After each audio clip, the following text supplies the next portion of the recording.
Mr. Speaker, let me start off by saying that I believe that this initiative is a commendable initiative, and the government deserves being commended for this initiative, for introducing this initiative. And I accept that the initiative has been very carefully thought out. I am aware in these matters as well, Mr. Speaker, that there are limitations. And there are so many limitations, some of which have been addressed by members. I think I just heard a member for Fort North, for example, pointing out the debilitating consequences and effects of COVID, and others, the limitations of finance, resources, and so on. But perhaps one of the greatest limitations has to do with the thinking of the agencies that we have to deal with. As in this case, for example, the Caribbean Development Bank, or for that matter, the World Bank, because they have very strange notions of social assistance, social support, social rehabilitation, and it's never ever easy to have to cope with these agencies and their very bureaucratic approaches to dealing with real problems or the problems of ordinary people.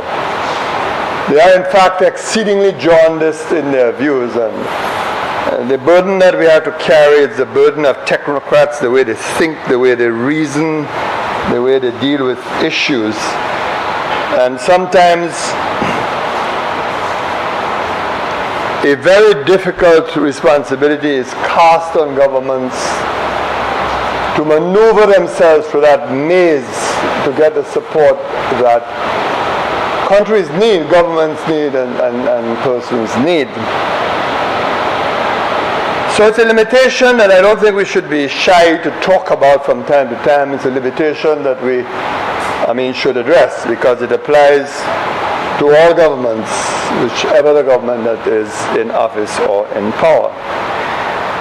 Mr. Speaker, the Minister for Equity helpfully clarified the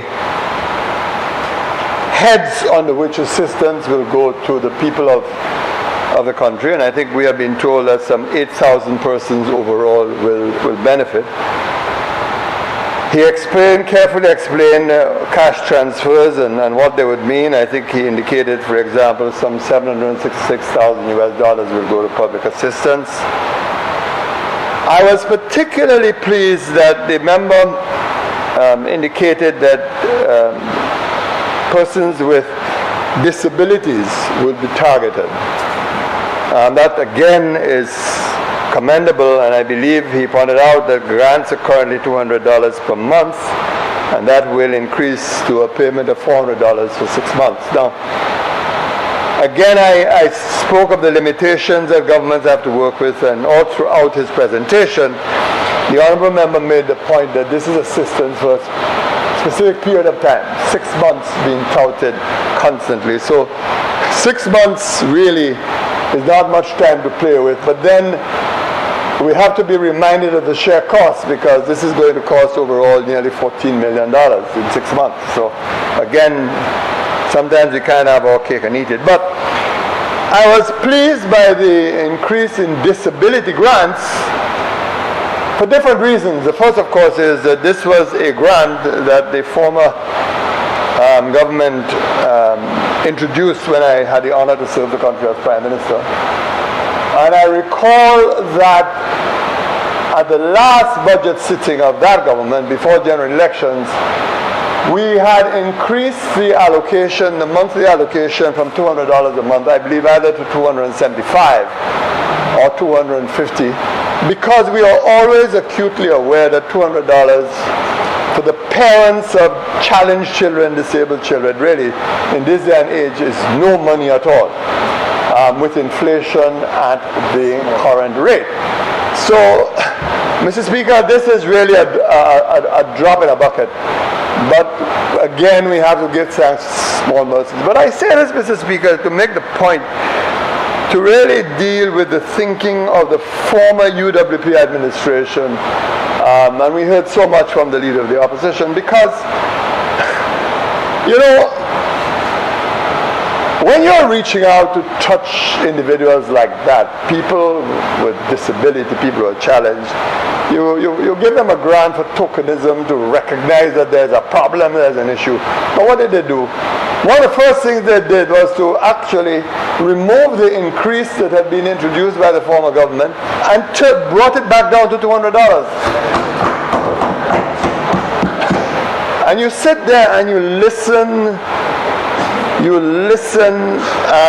and I'm not going to repeat what the member of Castries Central has said, because I think the response was admirable in all the circumstances, and I think he's quite right. There's so much that he did not touch, dealing with the management of the economy in that between that period, 2016 and 2021.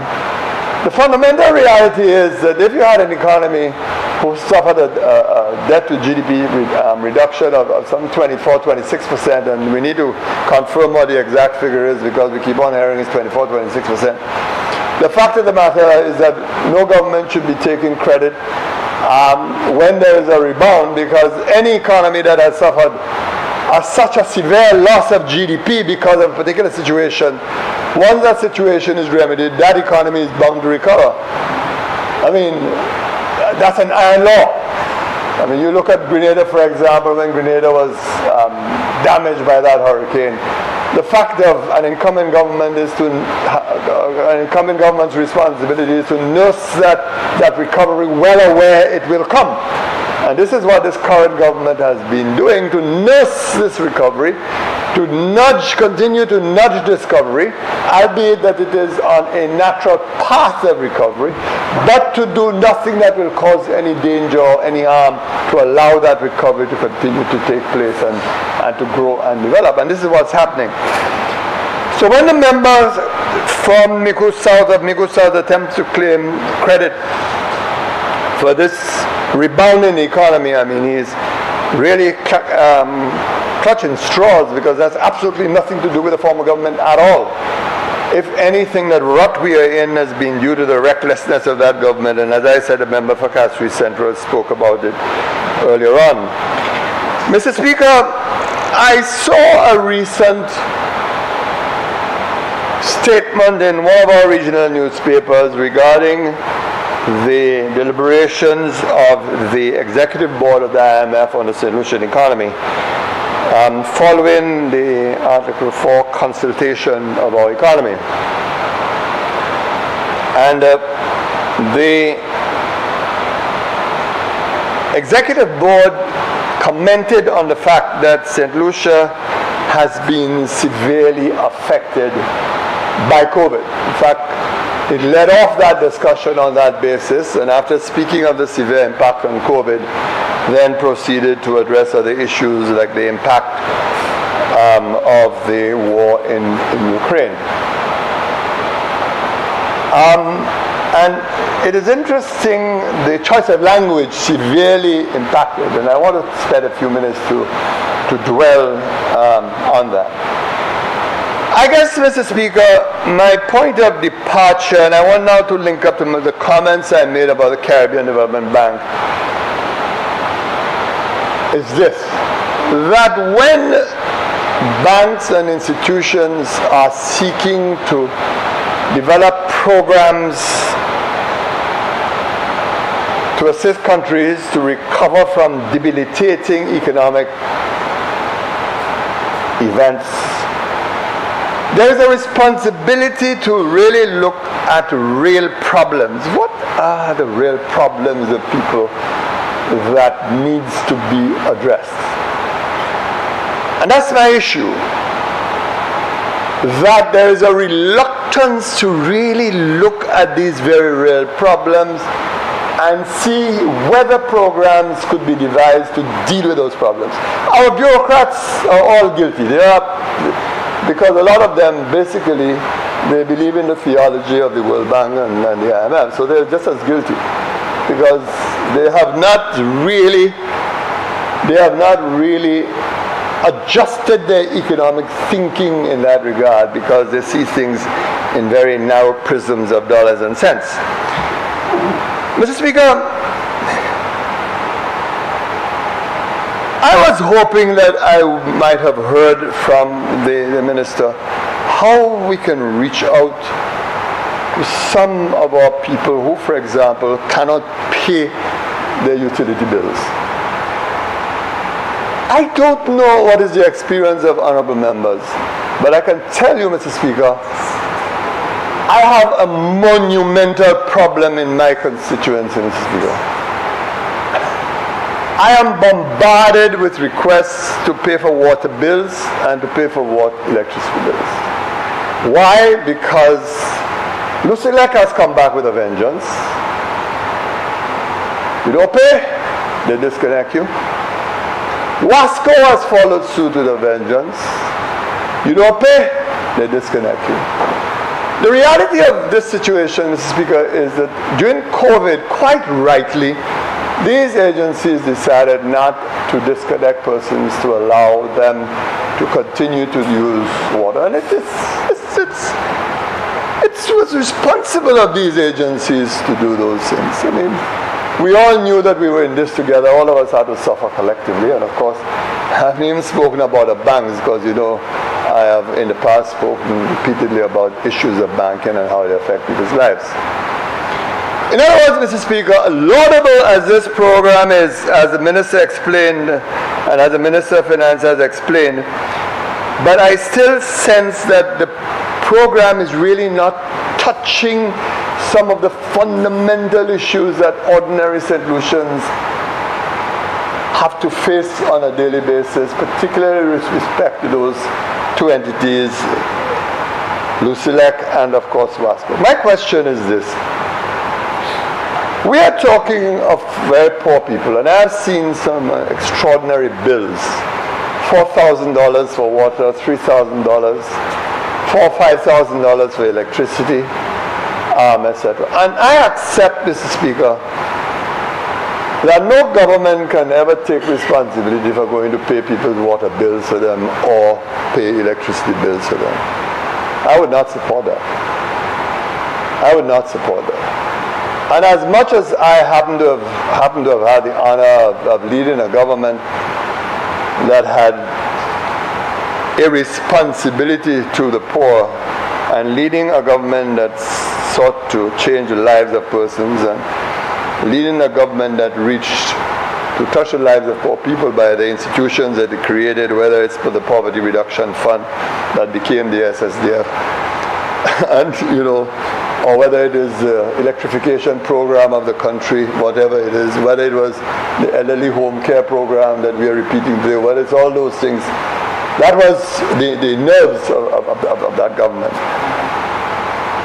So there's no question about that, but at the same time, we do have to be very careful of embedding this dependency syndrome into society, where people feel that it is the government's responsibility to pay for everything, every living thing. I mean, I'm still astonished when I hear people seem to want to argue that the government has not moved to touch their lives, and the member for Beaufort North gave eloquent examples, whether it is the laptop program or whether it is the program to pay CXC fees, although I might have had a different approach in respect of CXC fees, but that's besides the point, or for that matter, facilities fees. These are real programs that touch people in need. So there can be no question about the legacy, the thinking, and the approach of the government. All that I'm saying is that there are some areas where I think that our people have very real problems that needs to be considered. Now, Mr. Speaker, I have made the point that I don't think you can go and pay out people's electricity bills for them, or for that matter, go and pay their water bills. The government just doesn't have the ability or the capacity to do it. And whether a member for Miku South accepts it or not, the greatest disaster that occurred in this country is not just COVID, but it is his management of the economy between 2016 and 2021. It is not an accident. No, it's not an accident that St. Lucia has suffered a GDP reduction of 24% or 26%. That's not an accident. It happened, it was exacerbated because of those policies. Antigua has a tourism-dependent economy, didn't suffer to the same degree that St. Lucia did. Those policies helped to create the situation that we are in, and we have found themselves in. So, Mr. Speaker, we need to be clear what we are dealing with and what has to be done for the future. But to return to this issue, Mr. Speaker, as I have said before, I do not believe that any government should dole out money or just ask Wasco, what is the bill that people owe that's unpaid, or select what is the bill that's unpaid and just dole out money. The government doesn't have the capacity, can't do it. But on the other hand, I believe that the responsible ministers need to sit with these agencies and say, listen, we have to structure an approach to enable those people to meet their commitments to you. We have to find an approach. And it's unfair that person have to be routinely disconnected on all fronts, whether it's electricity and water, and they don't have the capacity, because the reality is that the vast majority of these persons continue to be unemployed for reasons that we know. In other words, what I'm saying, Mr. Speaker, is that we require interventions, discussions with these agencies to say, listen, this is not the way. We're not going to wipe away those debts. We can't pay for those debts, but we need a more sustainable approach. You know what parliamentarians are left with, Mr. Speaker? I either have to take the money I get as a backbencher sometimes and help out, or I have to end up calling Lucilec and plead with the person at the end of the line who is responsible for unpaid accounts and seek to negotiate. And invariably, negotiation requires you to pay down a certain sum of money before the person can be reconnected. And in my experience, in the vast majority of cases, those persons are fall foul again, and lo and behold, they can't pay, and they're disconnected one more time. This time in perpetuity, and they're back on your doorstep. So some moral suasion has to be applied, and I really want to urge that the responsible ministers engage those agencies in discussions to see what adjustments can be made. For example, if you owe $3,000 in unpaid electricity bill, why would you tell a person you have to pay down $600 or $800 and then you have to pay $300 a month when you know the person can't do it? What are we dealing with? So, Mr. Speaker, I call for these kinds of interventions, as I have called for such interventions, for example, with government agencies that are owed money, for example, by tenants, and they refuse to understand that they have to make adjustments to allow those persons to recover. The recovery from COVID is not going to occur overnight. It will take time, just as the government's economy, just as the management of the economy will require a lot of dexterity, a lot of skill, a lot of patience. But Mr. Speaker, I have stood in this House and also said that I will not be a hypocrite to what I have preached and what I have said before. I've said so. I believe I will hold on to my faith unless there are overwhelming reasons why I have to change my mind. And if I have to change my mind, I will say so why I'm changing my mind. That has been my position. That is why, Mr. Speaker, I was very pleased by the comments made by the member for Beaufort North regarding COVID. But you know, Mr. Speaker, in opposition, I have said, and I will say again, we need an independent assessment of how we handled COVID.